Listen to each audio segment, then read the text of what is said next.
아나운서. 네, 제가 준비한 두 번째 이야기도 사랑에 관한 이야기인데요.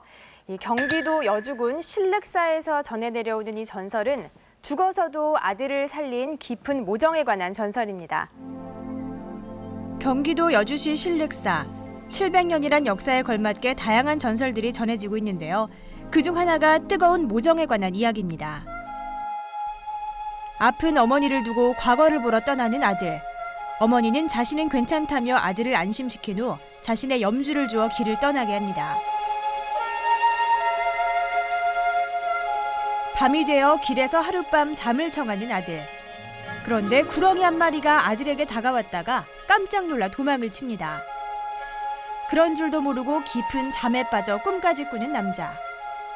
꿈속에서 자신이 위험에 처하자 어머니가 뱃사공으로 변신해 묘령의 여인으로부터 자신을 구해주는 게 아니겠습니까?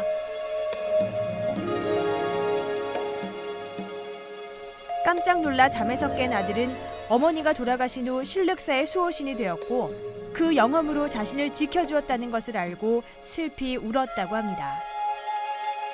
이렇게 해서 나중에 그 젊은이는 과거에 합격을 해서 여주 목사로 내려와 그 정의왕후의 특명을 받아 보은사란 이름으로 신륵사를 크게 중창을 하는데 한 몫을 했다 하는 이야기이고요. 지금 신륵사 큰 탑 밑에는 그 어머니가 나찰이 되어 신륵사를 보호하려고 하는 큰 수호신이 되었다라는 전설이 내려오고 있습니다. 이 삶과 죽음의 경계가 묘하게 얽혀있는 느낌인데요. 죽어서도 아들을 살린 어머니의 전설이 정말 상상력을 자극하는 재미있는 주제인 것 같아요. 어떤 이야기로 탄생할까요? 자, 오늘의 두 번째 이야기꾼 이 자리에 모시겠습니다. 신운정 씨입니다. 어서 오시죠. 이야기 발전소 두 번째 주인공, 청진기 대신 펜을 잡은 신운정. 네, 의사세요. 네. 어떤 의사입니까? 전 아기 천사들이 많은 곳에 있는. 소아과. 네. 소아과에 있습니까? 예.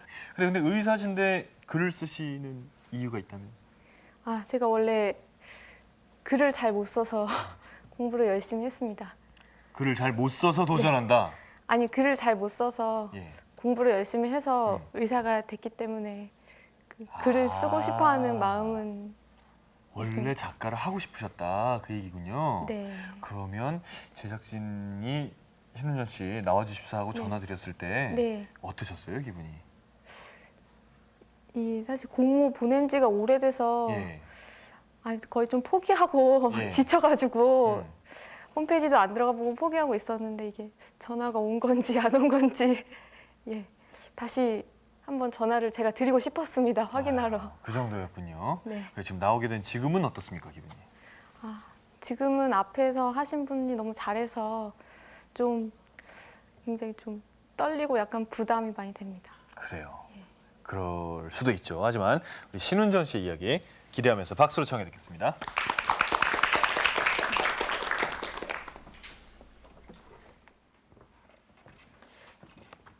제가 이야기를 시작하기 전에 이 세상의 모든 인간들이 다 모르고 저만 알고 있는 비밀을 한 가지 알려드리겠습니다.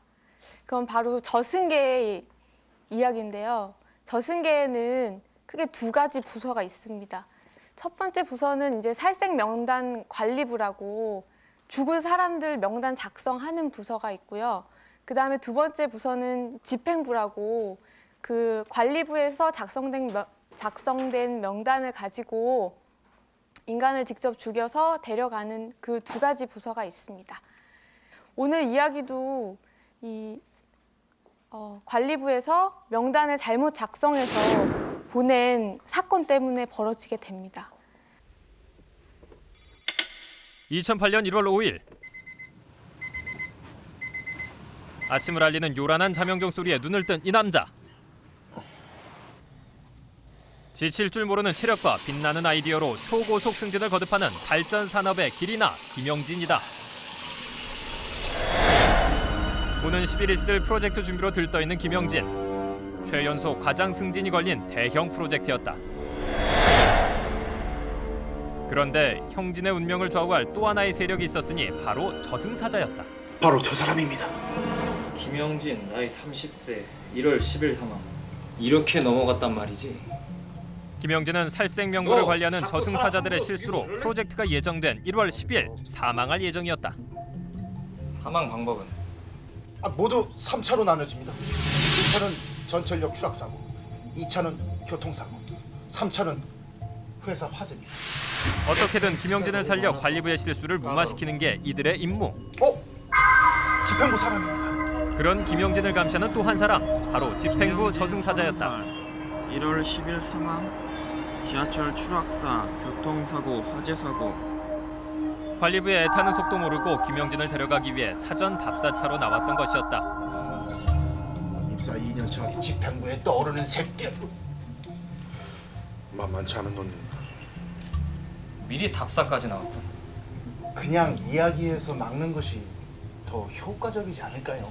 집행부에서 우리 말을 들어줄 것 같나? 우리 관리부 허점을 잡으려고 혈안인데 말이야. 그랬다. 저승계의 집행부와 관리부는 고양이와 개만큼이나 앙숙이었다. 김영진을 살리기 위한 관리부의 방법은 예지몽. 이번 작업에 투입. 김영진 꿈에 나타날 영혼들이 줄줄이 소환됐다. 10년 전 죽은 직장 동료 어머니 이금희 여사, 1년 전 죽은 친구 부인 김순자 여사, 그리고 6개월 전에 교통사고로 사망한 강영철, 외 30명입니다. 중추적인 역할을 할 사람은 누구인가? 이금희 여사입니다. 주연 배우는 이금희 여사. 살인 미소라고 주장하는 특유의 썩소가 주특기였다. 자네가 이번에 수고 좀 해줘야겠어. 꿈에서 확실히 보여주라고. 어떻게 죽을 예정인지 말이야. 다음 날 체력 하나는 남부럽지 않았던 김영진. 그런데 몸이 영 찌뿌듯하다.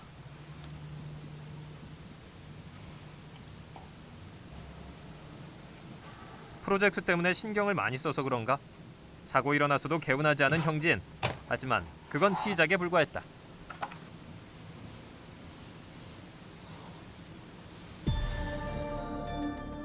아침에 못 일어나 지각을 하는 날이 있는가 하면 지하철 안에서도 꾸벅꾸벅 졸기를 쑤였다. 그러기를 며칠, 프로젝트 발표를 하루 앞둔 날이었다. 김영진 사전에 절대 있을 수 없는 일이 벌어졌다. 프로젝트를 앞두고 긴장을 해도 모자랄 판에 사무실에서 깜빡 잠이 든 것이다. 보다 못한 동료가 형진을 깨우는데 초췌한 형진의 모습에 걱정이 앞서는 동료. 그러게. 형진은 매일 밤 악몽에 시달리며 잠을 통 못 잔다며 하소연을 늘어놓기 시작한다. 요즘 꿈자리 너무 뒤숭숭해서. 꿈속에서 내가 무척 바쁘게 움직이고 이것저것 분주하게 준비하거든. 꼭 뭔가 굉장히 중요한 날이라는 느낌이 들어. 그리고 내가 현관문을 열고 나서면 밖에 비가 쏟아져서 우산을 가지러 다시 집으로 돌아오는 거야. 그러고 나면 눈앞에 하얀 빛이 나면서 돌아오신 우리 할머니가 나타나셔. 승진아, 오늘은 나가면 안 된다. 가지 마라. 안 돼요, 할머니. 오늘은 제 인생에 있어서 가장 중요한 날이에요. 꼭 갈 데가 있어요. 준비 많이 했단 말이에요. 하지만 할머니는 현지랑 안 된다면서 못 가게 잡거든. 그래도 나는 뿌리치고 앞으로 간단 말이야. 본격적인 꿈은 그때부터 시작이었다. 맨 앞에서 지하철을 기다리는 형진. 그때 빨간 옷을 입은 아줌마가 나타나더니 형진의 등을 밀어 선로로 떨어뜨리는 게 아닌가. 간신히 난간을 붙잡아 살아나지만 빨간 옷의 아줌마는 미안한 기색 없이 씩 웃으며 사라지는 것이다.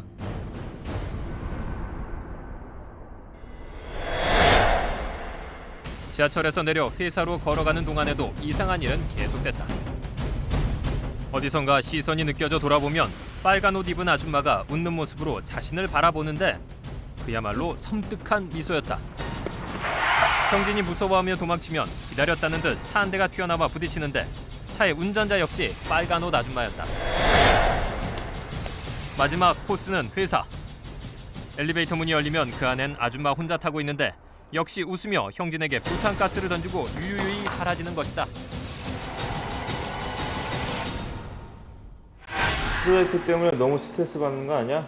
프로젝트를 앞두고 예민해졌다고 나름대로 해몽을 해보는 직장 동료. 그때였다. 반사적으로 동료의 지갑을 집어든 형진은 깜짝 놀랐다. 분명 꿈에서 형진을 따라다닌 그 살인 미소의 아줌마였다. 누구야 이분은? 오래전에 돌아가신 우리 어머니.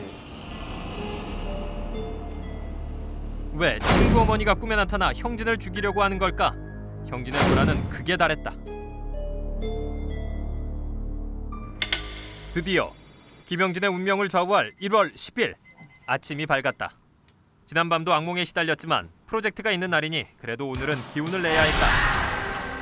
활기차게 이불을 개고 이것저것 발표에 필요한 서류를 챙긴 후 의상까지 꼼꼼하게 신경 쓰는 센스. 그런데 계단에서 내려오던 형진은 이 모든 게 어디선가 본 듯한 기분이 들었다. 현관문을 열자 쏟아지는 소낙비까지. 이럴 수가, 꿈과 똑같은 상황이 아닌가. 찜찜한 기분이 들었지만 그렇다고 프로젝트를 포기할 수는 없는 일. 형진은 출근을 서둘렀다. 드디어 결전의 날이 왔군. 꿈이 좀 효과가 있을 것 같나? 집행부 저승사자 생각해서 일부러 이금이어서도 빨간 옷만 입혔는데 아무튼 잘 되길 하나님께 기도해야죠. 하느님이 아시면 우리 죽는 거 알지? 그러네요. 자, 장난치지 말고 시작해보자. 과연 관리부 저승사자들은 김영진을 살릴 수 있을 것인가? 지하철에 도착한 형진은 안도의 한숨을 쉬었다. 사람들이 많아 맨 앞줄에 서 있지도 않았고 빨간 옷 입은 청년이 보이긴 했지만 그 아줌마는 아니었다. 역시 꿈은 꿈일 뿐이라며 안도하는 형진. 그런데 바로 형진 앞에서 지하철 문이 닫히는 것이 아닌가. 얼떨결에 승강장에 혼자 남은 김영진. 순간 불안이 엄습해오기 시작했다. 그때 회심의 미소를 지으며 형진에게 다가오는 집행부 저승사자. 첫 번째 작업 수행을 위해 등을 떠밀려는 찰나. 네? 저랑 자리 좀 바꿔주시겠어요? 네. 헛스윙과 함께 원아웃 당하는 집행부 저승사자였다. 두 번째 작전은 교통사고. 형진의 뒤를 밟으며 서서히 속력을 내는 집행부 저승사자. 돌진을 하는데 그때 갑자기 회사 동료가 나타나서 형진의 어깨를 탁 낚아채면서 어이 이러면서 아는 척을 하죠. 그때 집행부 저승사자 갑자기 급 브레이크를 밟습니다.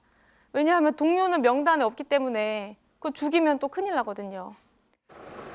저건 또 뭐야? 의외의 복병을 만나 두 번째 작전 역시 실패하고 만다. 준비 많이 했어? 준비했는데 뭐 어떻게 될지 모르지. 잠깐 깜빡했다. 먼저 들어가 있어. 응? 그래 알았어. 그런데 돌아서는 동료의 얼굴이 관리부 저승사자로 변하는 것이 아닌가. 뒤이어 형진에게 문자 한 통이 도착하는데 거기에는 뭐 급, 회사 화재, 발생, 뭐 회의 장소 변경, 무슨 호텔 컨벤션 센터로 이동 이렇게 나와 있습니다. 급한 마음에 형진은 얼른 택시를 집어 타고 그쪽으로 향하죠. 문자를 받고 회사에서 한참 떨어진 호텔 컨벤션 센터를 향해 가는 형진. 그 시각 사정을 모르는 집행부 저승사자는 형진의 회사를 찾아갔다가 형진과 비슷한 사람을 발견하게 된다. 마지막 작전 수행을 위해 여유 있게 엘리베이터 문이 열리기를 기다리는 저승사자. 김영진, 오늘을 기다렸다. 특수 제작 부탄가스를 형진에게 날리는데 그런데 이게 무슨 일인가? 엘리베이터 안 형진의 모습이 어느새 관리부 저승사자로 바뀌어 있는 것이 아닌가? 부탄가스를 되던지는 관리부 저승사자들이 집행부를 상대로 깨끗하게 삼진아웃을 시키는 순간이었다. 한편 문자를 받고 급히 컨벤션 센터로 달려간 형진.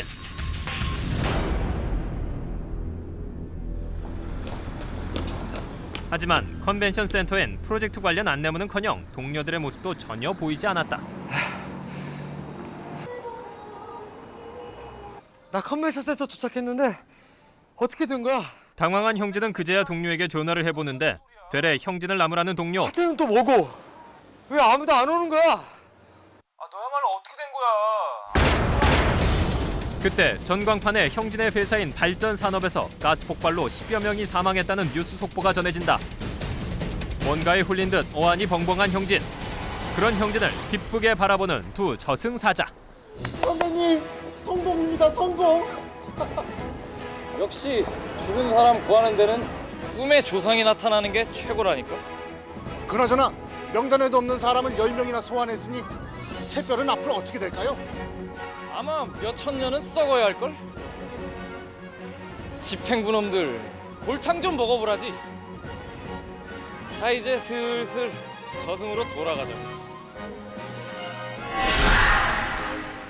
그리고 나서 다시 장면이 바뀌고 그 형진을 죽이려 했던 집행부 저승사자 목에다가 칼을 차고 이렇게 머리 다 풀어 헤친 이 초췌한 모습으로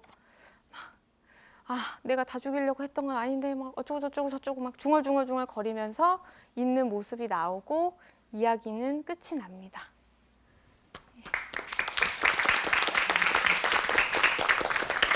예, 이야기 아주 재밌게 잘 들었습니다.